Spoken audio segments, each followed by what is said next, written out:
Okay, hi everyone, here is Rashmi.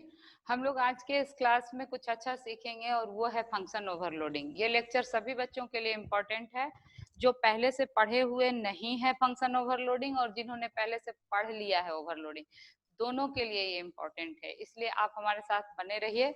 हम इस lecture में डिस्कस करेंगे फंक्शन ओवरलोडिंग कब करते हैं और कब नहीं कर सकते हैं।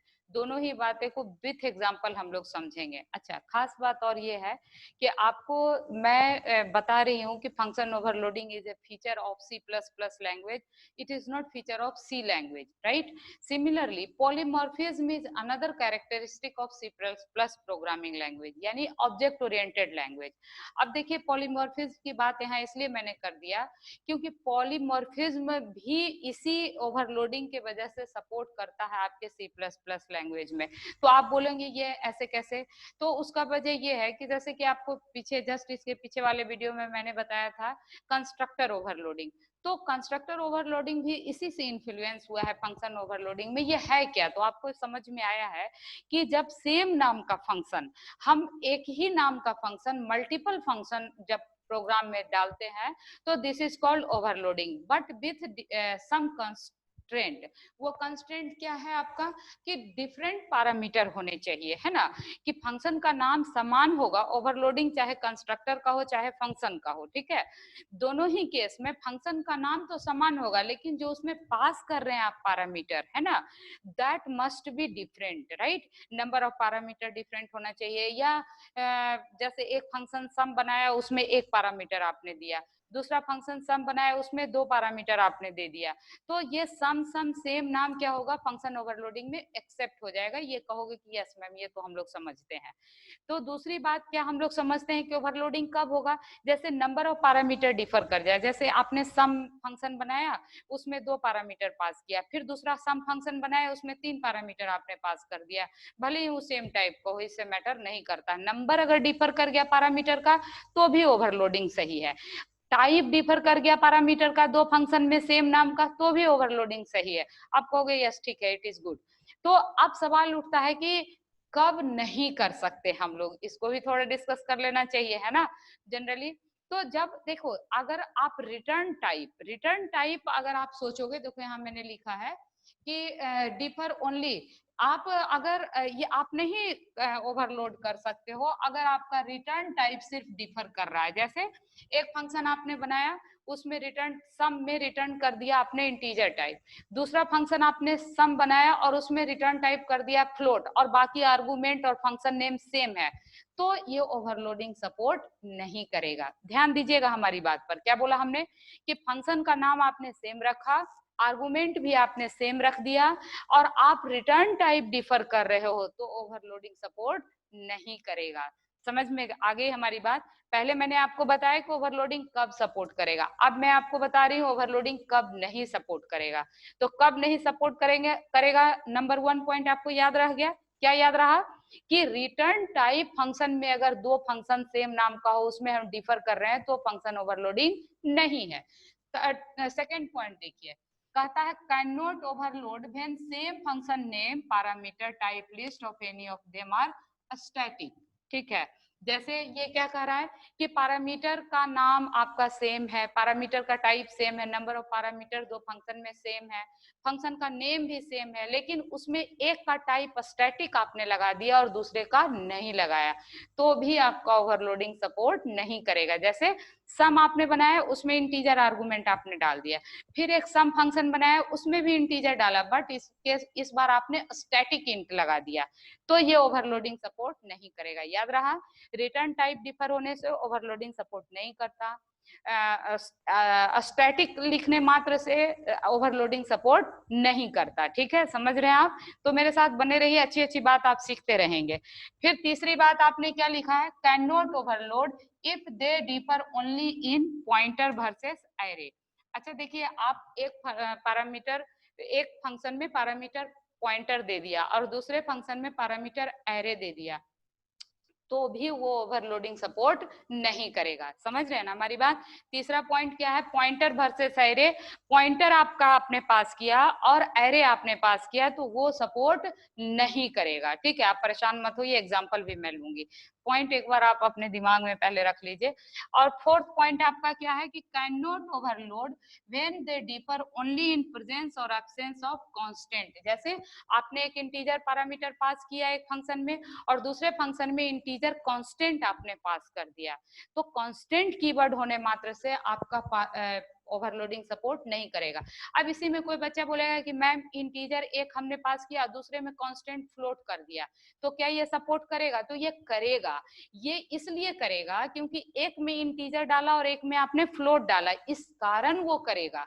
लेकिन अगर कोई बच्चा ये कह रहा है कि मैम क्या इंटीजर हमने डाला और कांस्टेंट इंटीजर हम दूसरे फंक्शन में डाल देते हैं, तो क्या ये सपोर्ट करेगा? तो ये नहीं करेगा। समझ रहे हैं ना हमारी बात? स्टैटिक रहेगा तो नहीं करेगा, कांस्टेंट से सिर्फ नहीं चेंज होगा, रिटर्न टाइप के चेंज करने से फंक्शन में ये नहीं ओवरलोडिंग सपोर्ट करेगा। ठीक है। और लास्ट में आपको हमने क्या लिखा है कि डिफॉल्ट आर्गुमेंट का भी कॉन्सेप्ट है। हो सकता है आप में से कुछ बच्चों को नहीं पता होगा डिफॉल्ट का कॉन्सेप्ट, बट डोंट बी हरी, अगर नहीं भी पता है तो उसका मैं एग्जांपल लूंगी तो क्लियर हो जाएगा। तो अगर आपने एक डिफॉल्ट पैरामीटर डाला और एक पैरामीटर डाला है तो भी उससे डेटा टाइप सेम है, दोनों का डेटा टाइप डिफर कर जाएगा तो ये लागू नहीं होगा, है ना। डेटा टाइप सेम है तो आप ओवरलोड नहीं कर सकते हैं। तो चले अब हम लोग एग्जांपल लेते हैं, मोटा मोटी पॉइंट्स आपको समझ में आ गया होगा, कॉपी पर आप इसको जरूर नोट डाउन कर लेंगे तो आपके दिमाग में परमानेंट फिट हो जाएगा। तो एक एग्जांपल सबसे पहले तो मैं लेती हूँ, ओवरलोड करेंगे कैसे। ठीक है, तो ओवरलोड कैसे करेंगे, तो एक बात तो पक्की बात है पता कि हम लोग फंक्शन बनाएंगे, है ना, और फंक्शन का नाम क्या करेंगे, सेम रखेंगे। ठीक है, और फंक्शन का नाम सेम रखेंगे और उसका पैरामीटर टाइप जो होगा उसको क्या करेंगे, डिफर कर देंगे, तब वो ओवरलोड हो जाएगा। और रिटर्न टाइप डिफर करने से ओवरलोड नहीं होगा। तो चलते हम लोग एक एग्जांपल लेते हैं। जैसे देखिए यहाँ सम नाम का हमने फंक्शन बनाया है, ठीक है, और इस सम में हम क्या कर रहे हैं, इंटीजर x लगा दिया और इसमें प्रिंट कर दिया हमने सी आउट x। ओके, और ये हो गया आपका खत्म बात। फिर एक सम फंक्शन हमने बनाया और इसमें हमने फ्लोट x लिख दिया। तो अब आपका ये ओवरलोडिंग है, ठीक है ना, ये क्या है आपका ओवरलोडिंग है। अब आप बोलेंगे कैसे है मैम, तो ये इसलिए ओवरलोडिंग है क्योंकि यहाँ पर जो सम है उसमें आपने डेटा टाइप इंटीजर दिया और in this case data type you are given here float, तो इट इज एक्सेप्टेबल, ये बिल्कुल सही है। सेम नाम है फंक्शन का, ये एक्सेप्ट होगा। हाँ, आप में से कुछ बच्चे पूछेंगे कि मैम ये सी में एक्सेप्ट होगा, सी में नहीं होगा क्योंकि सी में ओवरलोडिंग सपोर्ट उसका कंपाइलर नहीं करता, पर ये सी प्लस प्लस का जो कंपाइलर है उसमें अगर आप इसको रन करेंगे तो सेम नाम का function with this condition they will support, है ना। इसी को कहा जाता है ओवरलोडिंग और इसी को कहा जाता है पॉलीमॉर्फिज्म भी। ये है क्यों पॉलीमॉर्फिज्म है, मतलब पॉली मतलब मेनी और मेस मतलब एक ही नाम का मेनी चीज आपको दिख रहा है ना, तो इस फीचर को पॉलीमॉर्फिज्म भी हम लोग कहते हैं। ठीक है, it is only supported by object oriented language. Very clear. अच्छा, इसमें अगर कोई बच्चा कहेगा कि मैम ऐसा हो सकता है क्या, integer x integer y, right, है ना, इंटीजर x इंटीजर y आपने दो पैरामीटर दे दिया और यहाँ सी आउट x सी आउट y किया हमने, तो इट इज ऑल्सो सपोर्टेड। क्यों, यहाँ देखिए इंटीजर x है, यहाँ भी इंटीजर x है, लेकिन यहाँ एक पैरामीटर है, यहाँ कितना है, दो है, तो नंबर ऑफ पैरामीटर बदलने से भी आपका ओवरलोडिंग सपोर्ट करता है। समझ रहे हैं ना आप हमारी बात, कि यहाँ नंबर ऑफ पैरामीटर ओवरलोड हो गया, ये सेम फंक्शन सारा आप डालिए एक प्रोग्राम में, कोई दिक्कत वाली बात नहीं है। अच्छा, इसमें अगर कोई बच्चा पूछेगा कि मैम यहाँ पर अगर हमने लिख दिया अगेन सम इंटीजर x और इंटीजर z, तो क्या ये सपोर्ट करेगा, तो जवाब क्या होगा, तो आप में से बहुत बच्चे कहेंगे नहीं ये बिल्कुल सपोर्ट नहीं करेगा। तो सवाल उठता है क्यों नहीं सपोर्ट करेगा, तो आप कहोगे कि मैम यहाँ पर z बदलने से बात नहीं बनना है, बदलना किसको चाहिए, ये डेटा टाइप, यहाँ इंटीजर यहाँ इंटीजर यहाँ इंटीजर यहाँ इंटीजर, यहाँ भी दो डेटा यहाँ भी दो डेटा टाइप, तो ये एक्सेप्टेबल नहीं है। नंबर ऑफ पैरामीटर सेम हो रहा है तो उसका कम से कम डेटा टाइप चेंज हो जाना चाहिए, है ना। यहाँ नंबर ऑफ पैरामीटर सेम है, देखिए दोनों में दो दो, और डेटा टाइप भी दोनों का सेम है, इंटीजर इंटीजर, ये एक्सेप्टेबल नहीं है। हाँ, इसमें से अगर किसी एक को आप फ्लोट बना देते हैं, चेंज हो गया डेटा टाइप, तो ये क्या होगा, एक्सेप्टेबल है। वेरिएबल के नाम से इसको कोई मतलब नहीं है, डेटा टाइप से मतलब है। तो समझ रहे हैं, तो आपको ये बात बहुत अच्छे से क्लियर हो गया कि ये जो है ओवरलोडिंग है, ये एक्सेप्टेबल है। अच्छा, अब हम लोग एग्जांपल ले लेते हैं कब एक्सेप्टेबल नहीं है, ठीक है, तो उसको भी हम लोग एग्जांपल से समझ लें तो it is better for us, ठीक है ना। तो ये देखिए, अब हम इसका एग्जांपल ले रहे हैं। जैसे अगर आपने सम बनाया, ठीक है, और इस सम में क्या किया आपने, देखिए गौर से देखिए, ये सम में हम क्या किए, सम लिखा है यहाँ पर मैंने, सम यहाँ लिखा इंटीजर एक्स, ठीक है, और इसमें प्रोग्राम बनाया है रिटर्न एक्स, रिटर्न एक्स, ठीक है, और यहाँ पर फिर मैंने एक प्रोग्राम बनाया सम इंटीजर एक्स, ठीक है, और इसमें एक मैंने कोई वेरिएबल y ले लिया फ्लोट टाइप का, ठीक है, और इसमें रिटर्न कर दिया y, राइट, रिटर्न y। तो ये ओवरलोडिंग सपोर्ट करेगा क्या? तो आपका जवाब होगा नहीं। क्यों? क्योंकि अभी अभी हमने बोला कि अगर फंक्शन का नाम समान है, जैसे यहाँ देखिए सम है और डेटा टाइप भी क्या है, सेम है, इंटीजर है और एक ही डेटा टाइप है, तो बिल्कुल सेम है। और यहाँ हमने क्या किया, यहाँ रिटर्न एक्स किया यानी इंटीजर रिटर्न करें, और रिटर्न वाई किया यानी फ्लोट रिटर्न कर रहे हैं। तो रिटर्न टाइप के सिर्फ डिफर होने से ओवरलोडिंग सपोर्ट नहीं करेगा। तो यहाँ इसका क्या जवाब होगा, नॉट ओवरलोडेड, ये ओवरलोडिंग नहीं है। समझ गया? तो रिटर्न टाइप सिर्फ अगर आप चेंज कर रहे हैं तो आप ये ओवरलोडिंग आपका कंपाइलर कंपाइल टाइम एरर दे देगा, ठीक है। तो एक पहला पॉइंट तो आप समझ गए कब ओवरलोड नहीं होगा। चलिए अब दूसरा एग्जांपल लेते हैं हम लोग, ठीक है ना। दूसरा एग्जांपल कब होगा, क्या बताया था हमने कि अगर मेरा सेम डेटा टाइप हो, है ना, और उसमें क्या हो जाए, स्टैटिक कीवर्ड हमने लगा दिया, तो वो ओवरलोड नहीं हो सकता है। जैसे यहाँ देखिए, यहाँ सम है, ठीक है, और यहाँ इंटीजर एक्स लगा दिया आपने, ठीक है, बहुत अच्छा है, इसमें कुछ भी लिखा, और यहाँ सम है, और अब क्या कर रहे हैं, स्टैटिक इंट हमने लगा दिया, ठीक है, स्टैटिक इंट हमने लगा दिया, हाँ। तो क्या ये दोनों फंक्शन एक्सेप्टेबल है, ओवरलोड होगा? तो जवाब होगा बिल्कुल नहीं होगा। क्यों?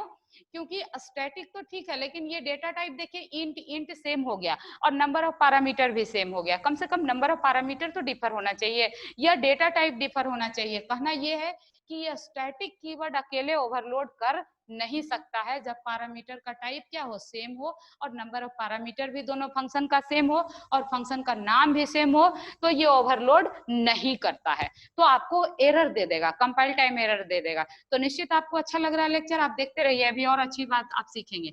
अब इसी में कुछ बच्चा, अभी मैंने एक पॉइंट क्या बोला था कि कांस्टेंट अगर आप लगा देते हैं तो इट इज नॉट एक्सेप्टेबल। तो ये कांस्टेंट लगाने से भी ये आपका ओवरलोड नहीं होगा, ये कीवर्ड आपको डिफर नहीं करता है। हाँ, तो अगर आप कहेंगे कि मैम यहाँ फ्लोट लिख दें तो ओवरलोड करेगा, तो जवाब होगा बिल्कुल करेगा। आप यहाँ फ्लोट लिखिए, ओवरलोड कर लेगा। समझ रहे हैं ना?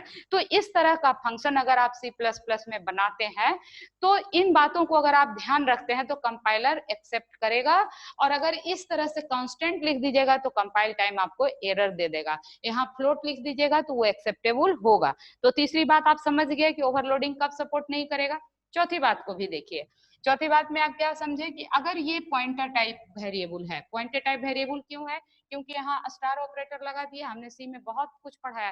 देखिए कुछ बच्चे कह रहे हैं कि मैम सी डायरेक्ट आप C++ में इतना वीडियो बना रहे हैं, तो आप कमेंट करके आप अपना सजेशन दे सकते हैं कि आप किस चीज पर वीडियो चाहते हैं, ठीक ना। तो आप कमेंट सेक्शन में लिख दीजिएगा, मैं वैसे ही बना दूंगी। तो ये सब जो फीचर मैं बना रही हूँ, जो वीडियो, ये सब सिर्फ और सिर्फ C++ सपोर्ट करता है, सी सपोर्ट नहीं करता है, उसी के लिए ये वीडियो है, ठीक ना।